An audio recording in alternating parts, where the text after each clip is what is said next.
बिस्मिल्लाहिर्रहमानिर्रहीम। मैं अपनी बजट तकरीर से पहले मैं आपकी बात को सेकंड करूँगा कि शर्जील इनाम मेमन साहब ने जो है वाकई जो है वो सीनियर मिनिस्टर से उन्होंने का हक़ अदा किया, बड़ी पॉजिटिव उन्होंने तकरीर किया। इस पर सभी माशाल्लाह वो वहाँ से, और मैं आपको बताऊँ सिर्फ शर्जील इनाम मेमन साहब की बात नहीं है, हर वो मिनिस्टर जिसने अपने डिपार्टमेंट पे बात की, बजट पे बात की, जो गलतियां कोताहियां हैं उसको खुद एक्सेप्ट करते हुए आगे बेहतर चलने की बात की, उस पर उधर से ज़्यादा टैक्स इधर से बची हैं इन हालात में। तो ये भी थोड़ा सा, मगर जैसा आपने खुद मुझे बताया, अब स्पीकर साहब हमने आपको बहुत मिस किया इन 5-6 दिनों में, और क्यों किया मैं बताऊंगा अभी वो। और बताने का मकसद सिर्फ इतना सिर्फ ये कहते हैं ना तनकीद नहीं, चीज़ों को करेक्ट करना है, आगे पॉजिटिव वे में चलना है। इसलिए मैं चाह रहा हूँ कि सनद रहे, मैं ये बात करूँगा लाजमी ताकि सनद रहे और आगे जो है वो आगे के लिए प्रेसिडेंट सेट ना हो। स्पीकर साहब ये पिछले 6 दिन हुई है शायद तकरीर, आज 7वां दिन है, उसमें बहुत सारे जो है वो बहुत गलत चीज़ें हुई हैं और मैं उसका कुछ का तस्करा करूँगा। एक चीज़ जो मैंने सीएम साहब से सीखी है वो ये कि वो जब भी तकरीर करते हैं सीएम साहब, तो वो हमेशा उनके पास माशाल्लाह पूरा स्टाफ होता है, चीज़ें होती हैं, तो वो नोट करते रहते हैं कि किस रुकन ने जो है वो क्या क्या बातें कही हैं, उनके जो जवाबात होते हैं वो देते हैं। तो ये वाली चीज़ मैंने सीएम साहब से, मैं बरमल्ला इस फ्लोर पे भी इसका इज़हार कर रहा हूँ कि मैंने भी सीखी है कि मैं भी नोट डाउन करता हूँ चीज़ें ताकि आसानी रहे जवाबात देने में। इससे पहले कि मैं बजट पे जाऊं, कुछ गैर पार्लिमानी अल्फाज इस असेंबली में अदा हुए स्पीकर साहब, और उन गैर पार्लिमानी अल्फाज को ओन किया गया, ये उससे ज़्यादा ख़तरनाक बात है। अभी मैं अगर रिपीट करूँगा ना शायद आपको बुरा लगे, और मैं आपको पेशगी बता रहा हूँ, इन अल्फाज को अदा करते हुए आप समझते हैं कि इसको हज़फ करना है तो कर दीजिएगा, मगर चूँकि मैं चीज़ें ठीक सिमत में ले जाने की कोशिश कर रहा हूँ इसलिए ज़रूरी है कि मैं यहाँ पर रिपीट करूँ। यहाँ मिनिस्टर्स की जानिब से जब पॉलिटिकल बैशिंग हो रही थी ना बजट पे, तो तकरीर भी नहीं हुई थी। मैं आगे कोट करूँगा किस मिनिस्टर ने ये बात कही थी। तो अल्फाज अदा किए गए कि मुँह काला हो गया था आप लोगों का, इसलिए आप लोग बल्दियाती इंतखाबात से बॉयकॉट किया। ये अल्फाज अदा असेंबली का फ्लोर है, ऑगस्ट हाउस। इसी तरह फिर एक रुकन थे, उन्होंने सांप तक कह दिया, फिर सांप में भी बताया कारो और भूरो, ऐसे ही था, काला सांप और भूरा सांप, और आगे मैं बताऊंगा वो फिर उसकी इंडोर्समेंट भी हुई, बड़ा अफसोसनाक अमल रहा। फिर खून पीना भी बताया गया। ये वो ऐसे अल्फाज हैं जो यकीन जाने वो इस जानिब से हों, इस जानिब से हों, असेंबली के किसी भी रुकन की जानिब से हों, वो काबिल मजम्मत होते हैं, मगर बदकिस्मती के साथ उसकी इंडोर्समेंट हुई है, ये मेरे लिए सबसे दुख वाला पहलू है। और मैं रिपीट इसलिए कर रहा हूँ ताकि हम आज तय करें कि ये वाला काम अब दोबारा नहीं होगा। इस ऐवान में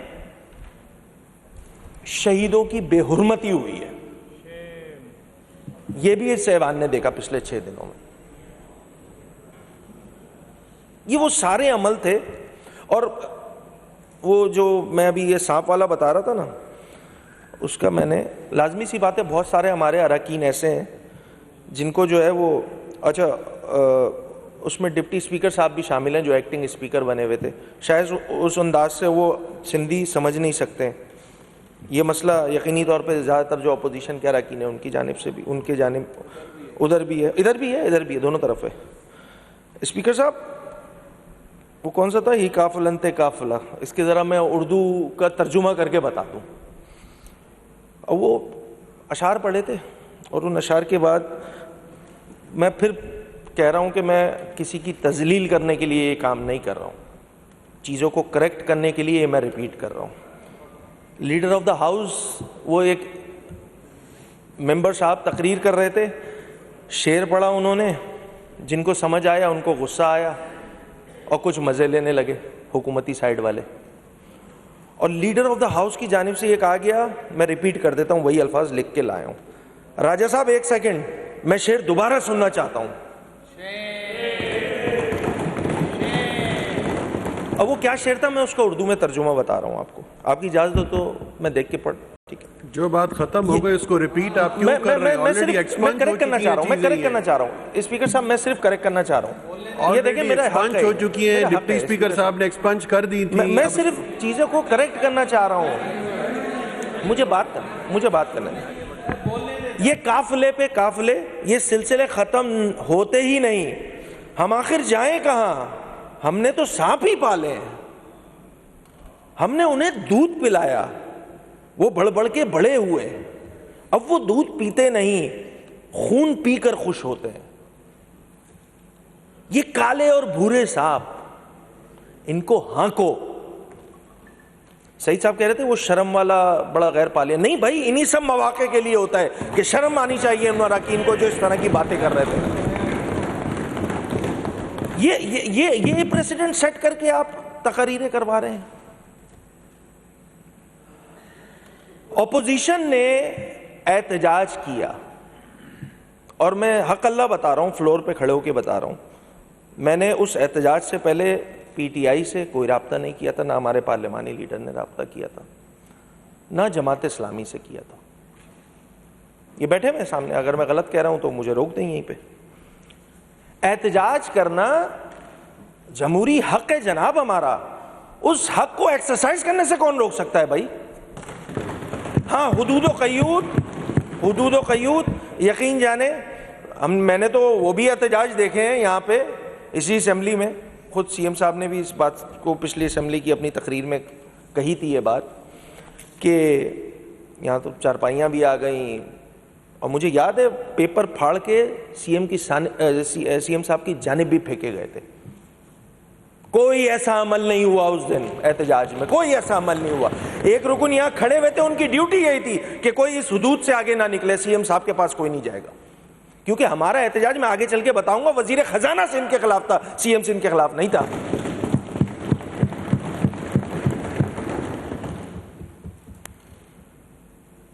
तो जो अब्दुल रज़ाक राजा साहब ने जो ये शेर पढ़ा था ना, तो उनके जवाब में मैं एक और शेर, माशाल्लाह सब शेर व शायरी बहुत सारी हो रही है।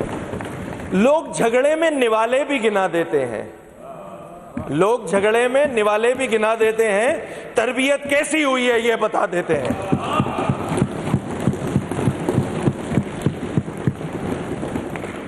कुछ गैर पार्लिमानी इक़दाम मेरी अंडरस्टैंडिंग के मुताबिक, ये दो बुक है ना, आईने पाकिस्तान, उसी को सामने रखते हुए रूल्स ऑफ प्रोसीजर, ऐसे ही ईरान के हक में करारदाद लाने की कोशिश की गई। हमें बताया गया कि बजट है, डेडिकेटेड बजट के लिए इजलास हो रहा है, और इस इजलास में आप ला नहीं सकते ये करारदाद, और फिर रूल भी कोट किए गए। मैंने कहा ठीक है जी बिल्कुल, और चूंकि वो फिर ये तय हुआ लीडर ऑफ द हाउस की जानिब से कि जी इस पे मैं एक सोल्यूशन पेश कर देता हूं, और वो सोल्यूशन ये है कि इस बजट का इजलास ख़त्म हो जाएगा, हम एडजर्न करेंगे और फिर ईरान के हक में करारदाद पेश की जाएगी। हमने एग्री कर लिया। स्पीकर साहब, जब वो बजट पेश किया गया था, जब वजीर ख़जाना सिंध की जानिब से, तो बजट पेश होने के बाद फिर सीएम साहब ने एक्टिंग स्पीकर साहब से ये रिक्वेस्ट की कि sir I request that you adjourn this session and immediately reconvene a session to pass the resolution against the brutal attack of terrorist state Israel in Iran. तो उस दिन जो अफसोसनाक वाकया हुआ, वो मैं सिर्फ वैसे ही जो अल्फाज अदा किए थे मैं वही कोट कर रहा हूँ, इससे आगे ना अपनी बात कर रहा हूँ ना कुछ कर रहा हूँ। डिसाइड आपकी चेयर करेगी, ये ऐवान करेगा। मैं सिर्फ बार बार ये बातें इसलिए रिपीट कर रहा हूँ ताकि सनद रहे और आगे के लिए काम आए। तो उसमें एक मिनिस्टर साहब ने डिक्टेशन दी इस चेयर को कि एडजर्न करो, फिर सीएम साहब ने भी यही बोला एडजर्न करें। अब वो एक्टिंग स्पीकर साहब बैठे थे, उन्होंने मेरा नाम लिया कि अली खुर्शीदी साहब, फिर नीचे से एक और डिक्टेशन गई, ये शोर मचाएंगे यार, मचाओ, फिर से मचाओ। फिर डिप्टी स्पीकर ने कहा, जो एक्टिंग स्पीकर थे, कि अली खुर्शीदी साहब मुझे बात नहीं करने दी जा रही थी, मुझे बात नहीं करने दी जा रही थी यहां पे। फिर सीएम साहब ने कहा नहीं नहीं sir, they are not interested, आप एडजर्न कर लें, एडजर्न द सेशन और आप रिकन्वीन कर लें। उस पर एक्टिंग स्पीकर साहब ने ये कहा कि हम हाउस को एडजर्न करते हैं, और अभी जो है वो दोबारा 1 मिनट उसके बाद रुक गए। फिर नीचे से डिक्टेशन गई कि अभी करते हैं रिकन्वीन। मैं तिलावत करता हूं, सर रिकन्वीन हो गया। इस तरह इजलास रिकन्वीन किए जाते हैं स्पीकर साहब? ये किधर है? इसमें अब वो ऑब्वियसली इसमें बहुत सारी चेंजेस हो गई हैं। एक चेंज ये हुई है कि अब नेशनल एंथम भी होता है, order of the day issue होता है। मुझे याद है आगा साहब जब के दौर में जब इजलास लेट चलता था, तारीखें चेंज होती थी, तो 11:55 पे हम जो है वो एडजर्न करते थे, नया ऑर्डर इशू होता था और फिर 12:05, 2 मिनट, 3 मिनट, 5 मिनट बाद वो दोबारा इजलास लग जाते थे। तो अब ये जो मुझे अब इस पर डाउट हो रहा है, अब ज़्यादा जो बेहतर मुझसे सीनियर हैं वो ये समझाएं कि ये इस तरह एडजर्न कर देने से क्या सेशन एडजर्न हो जाता है स्पीकर साहब? क्या वो जो करारदाद पेश की गई उसके बाद उसकी कोई अहमियत रहती है या नहीं रहती है? क्योंकि मेरी अंडरस्टैंडिंग के मुताबिक बजट इजलास में रेजोल्यूशन नहीं आ सकती, और जब रेजोल्यूशन जबरदस्ती बता के ले आई तो क्या उसकी अहमियत रहती है? क्योंकि मेरी अंडरस्टैंडिंग के मुताबिक वो शायद उसकी वैलिडेशन उस करारदाद की भी नहीं रहती। ये हो गई दूसरी बात।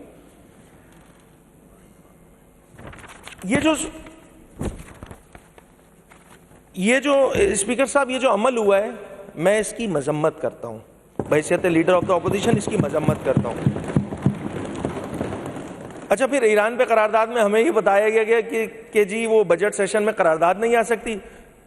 अब 5 दिन बाद जो है वो निसार खोड़ो साहब खड़े होते हैं, बजट का इजलास जनरल डिस्कशन चल रही होती है, उसमें करारदाद पेश कर दी जाती है और वो ठीक रहती है करारदाद। और उस दिन भी मैंने ये बात कही थी, देखिए एक अच्छा काम करने जा रहे हैं, चाहे ईरान पे करारदाद हो हक में, बड़ा बेहतरीन काम है भाई, मुस्लिम उम्मा हमारी जिम्मेदारी बनती है। अफसोस के साथ उस जिम्मेदारी को जो मिनासुल कौम अदा करनी थी उसमें उन्होंने कंपैरेटिव एनालिसिस करना शुरू कर दिया हुक्मरानों की जानिब से कि जी वो शायद ईरान के हक में करारदाद पेश नहीं करना चाहते थे। यार मतलब कैसी बातें कर रहे हैं। सियासी मुखालफत अपनी जगह, उम्मा अपनी जगह, जिम्मेदारी अपनी जगह, फ़राइज़ अपनी जगह, ईमान अपनी जगह। हमने तो इस लेवल पे आके खेलना शुरू कर दिया कि हम चूंकि वो पॉलिटिकल ओपोनेंट है तो चलो जी ये काम शुरू कर दो। ये 2-3 अफसोसनाक काम हुए हैं। उस दिन फिर करारदाद पेश हुई। मैंने कहा कि मैंने एक वजीर को कही ये बात बाद में इजलास खत्म होने के बाद कि यकीन जानिए मैं ड्राफ्ट बना के लाया था। आप अगर यकीन करते हैं, मैं ड्राफ्ट बना के लाया था बेनजीर भुट्टो शहीद को खराज अकीदत पेश करने के लिए। मैं बहैसियत लीडर ऑफ द अपोजिशन लेकर आया था और मेरा इरादा ये था, मैं बहुत ईमानदारी से बता रहा हूँ, मैंने अपनी पार्टी से भी डिस्कस नहीं किया था, मैं ज़ाती तौर पे बता रहा हूँ। मैंने ये कहा था कि यार इनसे बात कर लेंगे हुकूमत से और फिर अगर ये जॉइंट लाना चाहें तो बड़ा अच्छा हो जाएगा, एक अच्छा जेस्चर चले जाएगा। मगर अब या तो उस दिन जो सीएम साहब ने करारदाद पेश की वो गलत थी, या जो निसार खोड़ो साहब ने जनरल डिस्कशन में करारदाद पेश की वो गलत थी। अब मुझे समझ में नहीं आ रहा, रूल ऑफ प्रोसीजर की धड़ाधड़ वायलेशन चल रही है और ये कुर्सी स्पीकर साहब खामोश थी। सबसे ज्यादा गुस्सा मुझे इस बात का है कि ये स्पीकरशिप, ये जो कुर्सी है ये खामोश बैठी रही। गैर पार्लिमानी अल्फाज अदा हो रहे हैं, होते रहे, उसको ओनरशिप मिल रही है, मिलती रहे, यहाँ गलत अंदाज से करारदादें पेश होती रही, सीट खामोश थी। तो किसी ने मिस किया नहीं किया हो, अल्हम्दुलिल्लाह मैंने तो आपको बहुत मिस किया स्पीकर साहब, क्योंकि मुझे पता है अगर आप होते तो इनमें से कोई भी काम नहीं होता, कोई एक काम नहीं होता। क्या मैंने जो बातें की वो रूल्स के अगेंस्ट थी?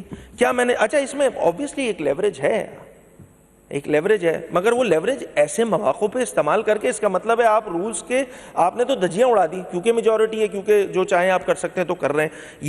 ये असेंबली है, किसी की औताक नहीं है कि जो चाहे वो कर लें मर्जी। मैं बार बार ये बात कह रहा हूं और मैं कहता रहूंगा अपने स्पीच के एंड तक ये वाली बात कि मैं किसी की तजलील करने के लिए ये बातें नहीं कर रहा हूं। खुदारा इस चीज को समझे, तजलील करने के लिए नहीं कर रहा हूं, करेक्ट करने के लिए कर रहा हूं ताकि आगे के लिए प्रेसिडेंट गलत सेट ना हो जाए। स्पीकर साहब, इस चेयर के साथ भी तज़ीक आमेज़ रवैया रहा। मैं आपको बताऊं ईमानदारी से, जिस तरह ये मैंने अभी आपको इशारा किया ना, ये मैं जानबूझ के कर रहा हूं, क्योंकि इसी अंदाज से इस चेयर को जो है वो बोला गया, उंगली का इशारा कर करके बोला गया। वो बोलते हैं जी आपके 10 मिनट हो गए, तो वो बोलते हैं नहीं मेरे 10 मिनट नहीं हुए। ऐसे भी रहे मेंबरान। आप स्पीकर की कुर्सी को इस तरह कैसे कह सकते हो? डिक्टेट करवाया जा रहा है, बार बार डिक्टेट करवाया गया स्पीकर साहब। फिर एक मेंबर है फाजिल मेंबर, उन्होंने तो हद ही कर दी। इस चेयर पे बैठे हुए जो एक्टिंग स्पीकर थे, वो मुझे तो पर्सनली मैं बताऊं, मुझे तो लगा वो शायद तजलील कर रहे हैं उनकी, कि अब आपके कपड़े भी बड़े अच्छे हो गए हैं, अब आपका 1 इंच ऊपर भी हो गया है कद। मतलब कि आप तजलील कर रहे हैं एक्टिंग स्पीकर की इस तरह बैठ के। आप क्या बताना चाह रहे हैं? तबकाती निजाम, वही पुरानी सोच रख के बैठे हुए, वही फ्यूडल माइंडसेट रख के बैठे हुए। ये सारे काम स्पीकर साहब इन 6 दिनों में हुए हैं आपकी गैर मौजूदगी में।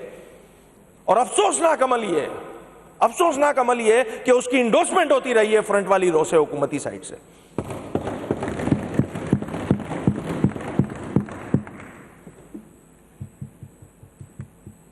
और इन सारे अमल में मुझे ऐसा लग रहा था कि leader of the house only listen to respond, not to understand.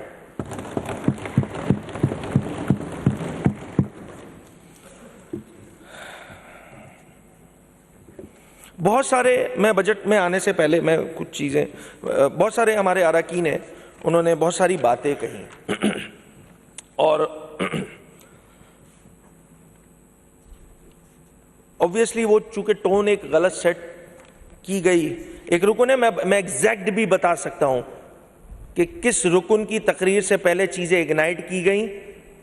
आप नाम बोलेंगे तो मैं नाम भी लेने को तैयार हूं। किस हुकूमती रुकन की जानिब से बाकायदा पर्ची गई फ्रंट रो से कि स्टार्ट हो जाओ भाई, बत्ताखोरी, टारगेट किलिंग, शहीदों की बेहरमती। आप बोलेंगे, रिकॉर्ड है, कैमरे लगे हुए, मैं तो प्रूफ के साथ बात करूंगा सारी बात। और मैंने तय किया हुआ है कि अपनी बात, जैसे पिछले साल भी मैंने अपनी कोई बात नहीं की थी, इस दफ़ा भी मैं कोई अपनी बातें नहीं कर रहा हूँ। मैं सिर्फ वो बातें कर रहा हूँ जो यहाँ पे हो चुकी हैं, जो कि नहीं होनी चाहिए थी। अपोजिशन के रवैये पे अफसोस हुआ। एक मिनिस्टर साहब ने कहा भाई हमें आपकी जो तर्ज हुक्मरानी है उस पर अफसोस आता है। उस दिन जो हुआ नहीं होना चाहिए था। क्यों नहीं होना चाहिए था? भाई मेरा जमहूरी राइट है, उसको एक्सरसाइज करने में कोई जमात, कोई हुकूमत किसी की डिक्टेशन नहीं लेंगे। सिंपल सी बात है। ये बहुत छोटी छोटी बातें हैं। अपोजिशन बेजा तनकीद करती है। एक हमारे मौजूद मेंबर है, उन्होंने कहा, जमील सुमरो साहब, कि अपोजिशन बेजा तनकीद करती है। अब पोस्ट बजट प्रेस कॉन्फ्रेंस उठाऊं तो उसमें सीएम साहब खुद बता रहे थे कि जी अपोजिशन 100 बातें करती है ना, तो उसमें से 10 सही होती हैं। तो मैं थोड़ा सीएम साहब को करेक्ट कर दूं, नहीं जी 100 करती है और 100 की 100 ठीक होती है, और बेजा तनकीद नहीं करते हैं। और इसकी मैं मिसाल में आगे जाके बताऊंगा, मिनिस्टर्स की खुद तारीफ करूंगा बीइंग ऑपोजिशन लीडर, कि जिस मिनिस्टर ने जो अच्छे काम किए हैं उसको ओन करना चाहिए, हमें भी ओन करना चाहिए, क्योंकि वो काम अपने घर के लिए नहीं कर रहे हैं, सूबे की आवाम के लिए कर रहे हैं। तो अगर वो अच्छा काम कर रहे हैं तो उनको अप्रिसिएशन सिर्फ हुकूमत की जानिब से नहीं मिलनी चाहिए, ऑपोजिशन की साइड से भी मिलनी चाहिए। और मुझ में, हम में इतनी अखलाकी जुर्रत है अल्हम्दुलिल्लाह कि जो अच्छा काम करता है उसको बोलते हैं सिर्फ चूंकि सियासी मुखालिफ है इसलिए उसकी बात नहीं माननी। नहीं जनाब, ये काम नहीं हो सकता। ये काम कम से कम हम तो नहीं कर सकते। अच्छा, वो मेंबर जिन्होंने इस सीट की भी तजलील की थी ना, उन मेंबर ने माशाल्लाह कहा, ज्ञानचंद असरानी साहब, इतनी स्कीमें शामिल हो गई हैं कि अब अक़लियतों को स्कीमों की ज़रूरत नहीं है। मतलब यार, शाह से ज़्यादा शाह की इतनी वफादारी हो रही है। वो उस पर मुझे एक लाइन याद आ गई कि बसकर पगले रुलाएगा क्या, कि मतलब इतना ज़्यादा माशाल्लाह कि अब अक़लियतों को किसी स्कीम की ज़रूरत नहीं है, इतने सारे काम डाल दिए। चले, अच्छी बात है, अगर हो गया है तो मैंने तो नोट कर लिया, अगले 2-3 साल तक अगर ज़िंदगी रही है, सेहत रही, तो ये वाली बातें तो मैं उनको याद कराता रहूँगा कि जहाँ अक़लियत में नई स्कीम डलेगी बोलूँगा देखें ये पिछले वाले जो अपनी बातें उसी के ख़िलाफ़ काम कर रहे हैं। फिर हमारी एक मिनिस्टर है वुमेन डेवलपमेंट की, शाइना शेर अली।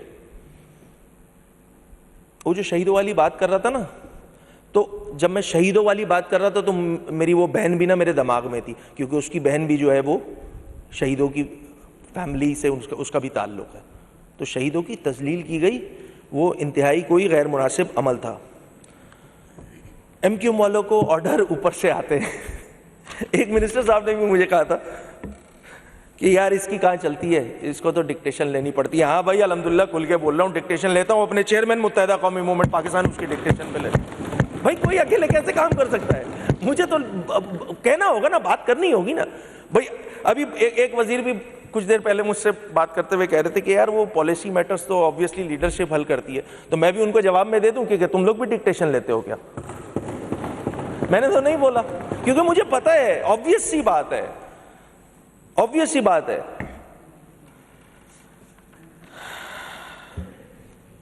जब ये गैर पार्लिमानी अल्फाज अदा हो रहे थे ना स्पीकर साहब, तो हमारी उसी बहन ने, जिसका भी मैंने नाम लिया, उन्होंने कहा था जी मुंह काला हो गया, मुंह काला हो जाता, इसीलिए तो बल्दियाती इंतखाबात में आप लोगों ने जो है पार्टिसिपेट नहीं किया। उस पर जो चेयर थी ना, वो पता है क्या बोल रही थी स्पीकर साहब? वो ये कह रही थी हमें कि ये बजट पे बात कर रही है, इन्हें बोलने दो। ये अफसोसनाक रवैया रहा है इस चेयर का। और उस पे जो बैठे हुए थे एक और मेंबर है हमारे, उन्होंने कहा कि जी सूबा बना कर दें। अच्छा, मैं यहीं पे रुक जाता हूँ ना, अब ये वाली बात बड़ी इंपॉर्टेंट है ना। इस पे कल सईद गनी साहब ने बड़ी ज़बरदस्त बात की, मैं उनकी बात को 100% इंडोर्स करूँगा कि भाई अगर ये बात मुत्तहिदा कौमी मूवमेंट की पॉलिसी होती ना, तो उसके लिए करारदाद इस असेंबली में आ चुकी होती। ये नहीं है मुत्तहिदा कौमी मूवमेंट पाकिस्तान की पॉलिसी। अच्छा, मुझे बताया जाए, रिकॉर्ड है ना सब अरकान की स्पीचेस, माशाल्लाह सब सबूत वबूत मौजूद है। कहाँ किस मेंबर ने बोला कि हमें सूबा चाहिए? किस मेंबर ने बोला? हाँ, ये जरूर बोला कि आइन में डेफिनेशन दी हुई है, पूरी एक्सप्लेनेशन दी हुई है कि किस तरह सूबा बनेगा और किस तरह नहीं बनेगा। जबरदस्ती में सस्ती दुकानदारी के लिए मैंने पिछले साल भी बजट की स्पीच में बोला था कि ये पुरानी कैसेटें हो गई हैं, इनको निकाल दें, आप लोग भी फेंक दें, अब ये चलने वलने वाली नहीं है। मैंने तो खुद पिछली असेंबली में कहा था। अब जबरदस्ती मुंह में अपनी बात हमें कोट करके बता रहे हो, तो भाई मुझे लगता है आपको अपनी कॉन्स्टिट्यूएंसी में कुछ ना कुछ बताना और चीजें करनी है, क्योंकि प्रैक्टिकली दिखाने के लिए कुछ कहा नहीं है, तो यही सब जो है चूरन आगे बढ़ा दिया जाए। कभी नहीं कहा। क्यों जबरदस्ती कोट कर रहे हैं कि जी आप कह रहे हैं जी सूबा बना के दो? भाई किसने कहा? इस्माइल राव साहब, किसने कहा? किसी ने भी नहीं कहा। हाँ, इस आइन का एक शिक्का हवाला दिया था और उसमें प्रोसीजर बड़ा क्लियर है, हमें भी पता है। अगर हमारी पॉलिसी होती तो इस असेंबली में करारदाद आ चुकी होती। तो खुदा ना ये बातें ना करें। पिछले साल भी बोला था, इस साल भी बोल रहा हूं, इस साल भी बोल रहा हूं। जबरदस्ती सबने माशाल्लाह वही लाइन ली, क्योंकि पता ही नहीं है, एक ने बोल दिया, यहां तो कॉपी पेस्ट सूरत हाल चलती है ना, एक ने बोल दिया, अच्छा ठीक है इसने बोला, मिस्टर ए ने बोला, तो मिस्टर बी भी इससे ज्यादा सख्त बात करेगा, without knowing the fact, without getting the information कि वाकयातन ये बात कही गई है या नहीं कही गई है। अच्छा, बहुत सारी बातों में ना आप सख्त बात कर सकते हैं, जैसे हमें कहा हम आमरीत की पैदावार है, मैं फिर 70s बोलूं, चीजें खराब करूं? मैं नहीं बोलूंगा कम से कम कि चीफ मार्शल लॉ एडमिनिस्ट्रेटर और ये वाली बातें मैं नहीं करूंगा, मैं नहीं करूंगा। मैं सिर्फ बता रहा हूं कि ये टोन सेट की गई इस असेंबली में।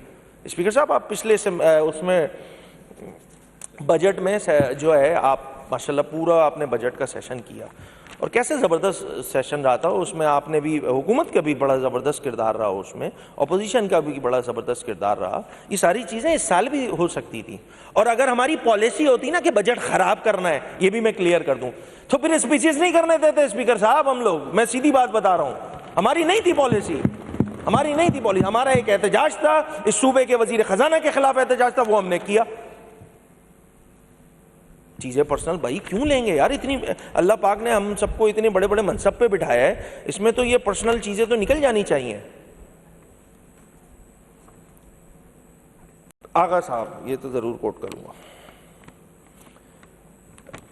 जब वो गवर्नर साहब वाला एपिसोड हुआ था ना, तो उसमें आगा साहब ने ये बात कही थी कि जी इस हाउस की बेइज्जती बर्दाश्त नहीं करेंगे। इस हाउस को रूल्स के अगेंस्ट चलाते रहे 5-6 दिन तक, करारदादे पेश करते रहे, एक मर्तबा नहीं उठे आगा साहब। वैसे हर 5-5 मिनट पे उठ जाते हैं। क्या हुआ था? चुप साध ली थी। ये दोनों इसके अगेंस्ट काम हुआ नहीं जी, क्योंकि हुकूमत कर रही है, अपनी पार्टी कर रही है तो नहीं करना। तो आपका पैमाना ये जमहूरियत तो जमहूरियत नहीं है भाई, पार्टी की लाइन है, बस गलत है सही है फॉलो करते रहो। ये हमें नहीं दिया करें तबलीग, हमें नहीं दें तबलीग कि जी बर्दाश्त नहीं करेंगे। क्यों नहीं बर्दाश्त किया? वो क्यों नहीं उठे जब उन्हीं के बराबर में बैठे निसार कोड़ो साहब करारदाद पेश कर रहे थे? खड़े हो जाते कि ये गलत काम हो रहा है। मैंने भी 10 साल असेंबली चलाई है, नहीं बोला सर। ऐसे हर 5-5 मिनट पे खड़े हो जाएंगे। ये कराची सिंध वाले पे भी मैं करूंगा और सबूत के साथ करूंगा, क्योंकि इस पे बार बार खड़े हो जाते हैं। पानी के मसले पे आप लोग निकले हो भाई। कराची में मैं था, मैंने इस पे बात की, हैदराबाद गया इस पे बात की, मैं सक्कर गया खास इसी मसले पे, कैनाल के इशू पे। अच्छा फिर बोलते हैं जी हमने करारदाद पास की, आपने क्या किया? क्यों भाई, इस असेंबली में सिर्फ क्या पीपल्स पार्टी मौजूद है? यूनानिमसली पास की थी कैनाल के खिलाफ करारदाद, यूनानिमसली। आप तारीख खराब कर रहे हैं यार। हमारे शुरू साहब ने भी ये कहा था कि आप लोगों ने क्या किया, मतलब अब जो करें उसकी वीडियो बना के आपको अलग से व्हाट्सएप करें कि हम ये कर रहे हैं। पता नहीं क्या कौन सा फीड मिली हुई थी। सईद गनी साहब ने माशाल्लाह, वो मैं आगे लोकल गवर्नमेंट और ये बाकी उस पर तो आऊँगा। सईद गनी साहब ने बहुत सारे रोड्स की तफसीलात पेश की थी, बहुत सारी, कि हम ये कर रहे हैं, ये कर रहे हैं, ये कर रहे हैं, ये कर रहे हैं, पता नहीं कितनी बहुत सारी रोड्स उन्होंने गिनवा दी थी। तो मैं सुबह उनसे ऐसे ही कह रहा था, मैंने कहा यार सईद भाई आपने सारी रोड तो गिनवा दी, उसमें एक आपने सफूरा से एनईडी भी रोड इन्होंने गिनवाई कि हमने बनाई। तो मैंने कहा ये आधा सच था। ये बिल्कुल मैं भी एडमिट करता हूँ कि सफूरा से एनईडी तक रोड बनी थी। एनईडी क्या, पूरा यूनिवर्सिटी रोड ही बना था। आधा सच। अब बाकी सच ये है कि वो जो बराबर में उनके मिनिस्टर साहब बैठे हुए ना, उन्होंने रेड लाइन के चक्कर में वो रोड तोड़ भी दिया। बनाया लोकल गवर्नमेंट ने, ट्रांसपोर्ट मिनिस्ट्री ने तोड़ दिया क्योंकि रेड लाइन बनानी थी। 2016-17 में बनी थी अगर मैं गलत नहीं, यूनिवर्सिटी रोड। पता नहीं कौन सी प्लानिंग होती है, बनाते हैं फिर 4 साल बाद बोलते हैं वो इधर तो रेड लाइन बनानी थी, तोड़ दो इसको।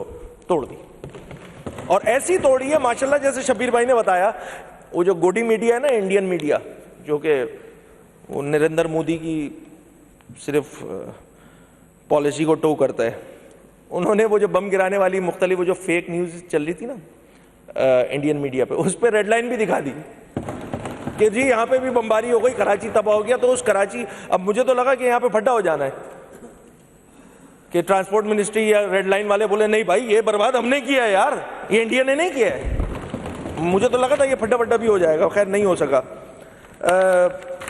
नासिर ने कहा था एहतजाज काबिल मजम्मत है। क्यों है भाई, एहतजाज हमारा हक है, हम करते थे और कर रहे हैं, अभी हमने किया और आगे भी ज़रूरत पड़ी तो करते रहेंगे जनाब, इसमें कौन सी बुरी बात है? किसी को बुरा नहीं मानना चाहिए, एहतजाज करना चाहिए। कैनाल पे एहतजाज आपने किया, मैं भी बोलता काबिल मजम्मत है। आप ऐसे ही बात कर लेते, आप तो वोट एंड सपोर्ट पे है, हुकूमत जो है माशाल्लाह मरकजी चली रही है आपके ऊपर है, आपने तो जो इत्तेहादी थे उनको भी रेलेवेंट कर दिया है। अब ये वाली बातें भी तो कर सकते हैं ना, हम नहीं करते, की गई। मगर फिर एक मिनिस्टर है हमारे शोरो साहब, उन्होंने बताया करंट रेवेन्यू एक्सपेंडिचर कम करने के लिए कोई बात ही नहीं कर रहा हुकूमत के सपोर्ट में। भाई ये कटमोशन आ रही है, कोई टेंशन नहीं लें, सब बताएंगे, सब बताएंगे, सब बताएंगे। एक और अल्फाज बड़े अजीब से अदा किए, मैं एक्सपेक्ट नहीं कर रहा था कम से कम शोरो साहब से, कि सीनियर आदमी है वो, कि ये मूंग और मसूर की दाल अपोजिशन को देख के। अब मैं बोलूं कौन सा मूंग और कौन से मसूर की दाल, कैसा बुरा लगेगा? ये सब बैठ के बर्दाश्त किए स्पीकर साहब, बहुत अफसोसनाक बात है। मैं नहीं एक्सपेक्ट कर रहा था, कम से कम मैं तो नाम लेके बोल रहा हूँ, भाई है हमारा, कि यार चलो बाकी कर रहे थे, वफादारी निभा रहे थे, आप तो नहीं करते यार, आपने भी कर दिया। कैनाल पे मसले पे मैंने जैसे बता दी, उन्होंने बताया जी लीडरशिप कंफ्यूज है, तो मैं उनको ऐसी लाइटर नोट में बोल रहा हूँ, आपकी तर्ज हुक्मरानी पर ना हमारे अंदर कोई कंफ्यूजन नहीं, हमें पता है कि आप क्या कर रहे हो। तो ये वाले मेहरबानी करते नहीं करते, बात अच्छा रहता, बेहतर हो जाता, खराबी तो बहरहाल वो अपोजिशन ने एहतजाज किया था उस पर जो है वो। अच्छा, प्री बजट पे बहुत सारे अरकान ने बात की। प्री बजट पे जो मैंने बताया ना एहतजाज की बुनियादी वजह, वो थी प्री बजट में पेश होने वाली करारदाद। 143(3) में लिखा हुआ है रूल्स ऑफ प्रोसीजर में, the assembly may recommend the proposal to the government for the next budget on the resolution move by the finance minister after the conclusion of the discussion. Exactly यही काम हुआ था, rules के against चली थी government और ये ऐवान, और फिर वजीर ख़जाना सिंध ने जो है वो करारदाद भी पास की थी। और फिर करारदाद जब पास हुई थी उसके बाद उनका जो सोशल मीडिया हैंडल है चीफ मिनिस्टर हाउस का, जो ऑफिशियल है, वेरीफाइड है, उसमें उन्होंने ये लफ्ज़ भी लिखा हुआ है, ही यानी कि ऑब्वियसली मिनिस्टर साहब, he pleads to document all the suggestion for the consideration of 25-26 budget. खुद माना भी इस बात को कि हम करेंगे ये काम, और अगर नहीं हुआ तो उस पर एहतजाज करना और उस एहतजाज पर फिर गुस्सा होना, ये बनता नहीं है, ये बनता नहीं है। मैंने कहा बता दूं ताकि सनद रहे, बवक्त ज़रूरत काम आए। तो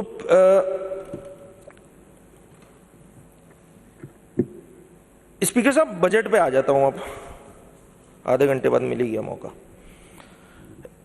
अच्छा, बहुत सारे अरकान है ना, उन्होंने ये भी बात बताई कि जी कराची पे इतना सारा तो रख दिया जाता है बजट, फिर रोते रहते हैं, कराची कराची करते रहते हैं, और हम तो बहुत सारा काम करते हैं। ये पिछले साल की एडीपी है, मैंने ऐसी फाइनेंस की वेबसाइट पे कल परसों निकाली।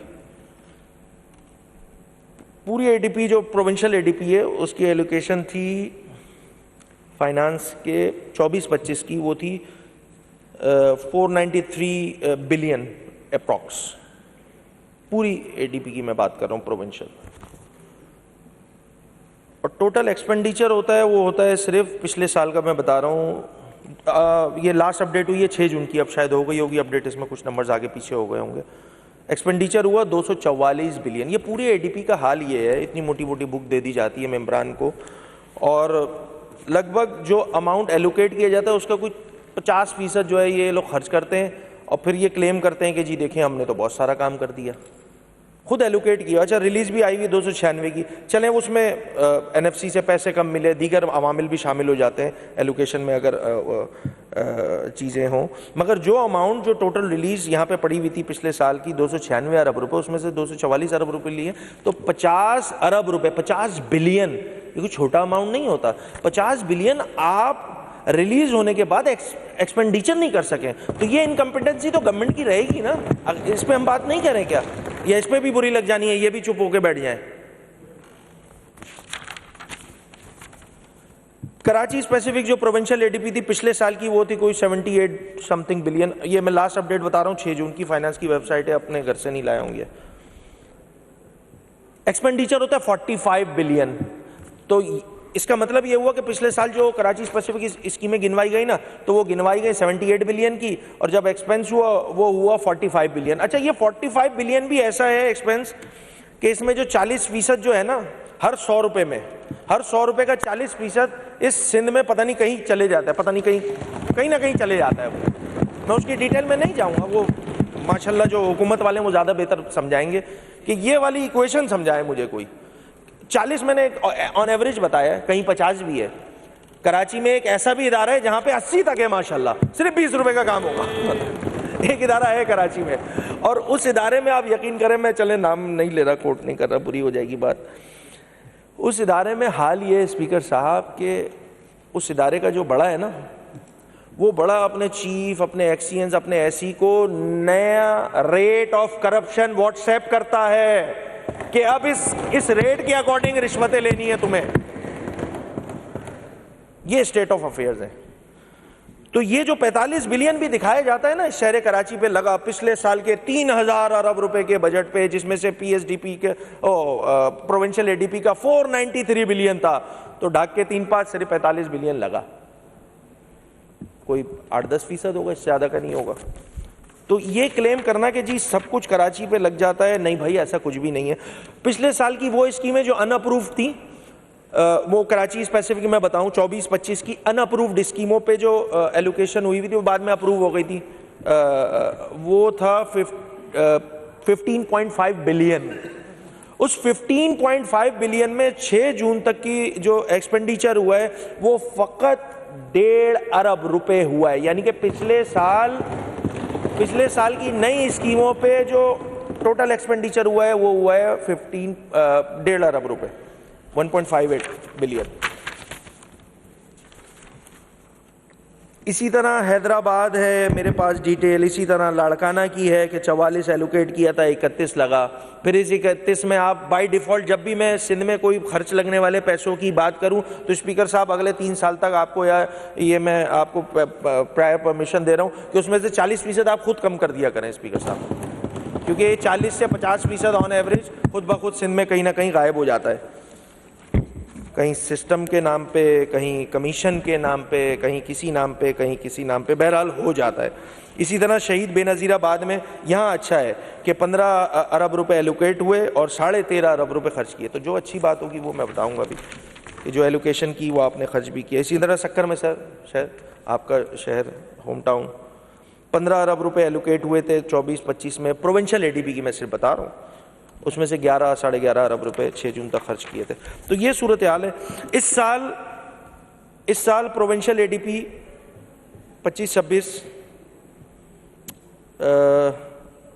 अगर मैं गलत नहीं हूं तो ये कराची, हाँ, कराची में जो एलोकेशन हुई है टोटल स्कीम्स हैं शायद 686 और एलोकेशन हुई है 69,443 यानी कि कोई 69 बिलियन की हुई है। उसमें बहुत सारे डिपार्टमेंट्स हैं, उसकी डिटेल में तो मैं नहीं जाऊंगा, बहुत लंबी हो जाएगी तकरीर। जो नई स्कीमें रखी हैं उसका अमाउंट है 32 अरब रुपए, यानी कि 69 अरब रुपए ऑनगोइंग पे लगेंगे शहर कराची में इस फिस्कल ईयर में, जो ये हमारे बजट की बुक्स में बताया गया है, और 32 अरब रुपए जो है वो नई स्कीमों पे लगेंगे तमाम पूरे सिंध के जितने भी डिपार्टमेंट जो कराची में काम करते हैं। ये दोनों को मिला लेना तो ये बन जाते हैं 102-103 अरब रुपए।